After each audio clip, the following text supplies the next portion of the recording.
ধূমকেতুর সাফল্যের মাঝেই মুক্তি পেয়েছে দেব অভিনীত নতুন ছবি রঘু ডাকাতের টিজার ও একটি গান। এরপরই আবার ভাইরাল হলো অভিনেতার খালি গায়ে এক মুখ দাড়ি নিয়ে শোবার ঘরে তোলা কিছু ছবি।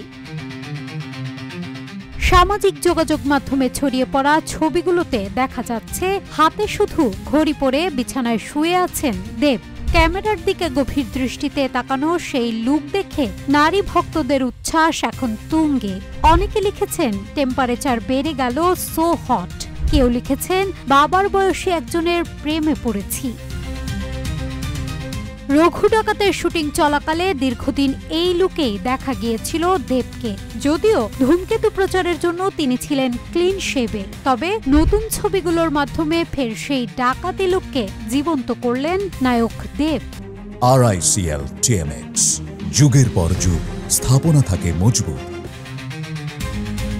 এদিকে ধূমকেতু দ্বিতীয় সপ্তাহে প্রায় 15 কোটি টাকার ব্যবসা করেছে। পরিচালকের আশা আগামী সপ্তাহে আরও বাড়বে আয়।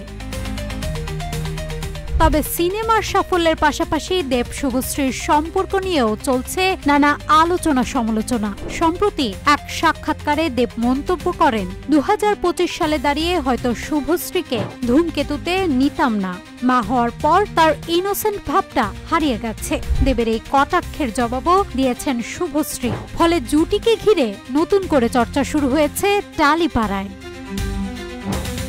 না ছাতুল তোয়া, রূপালী বাংলাদেশ।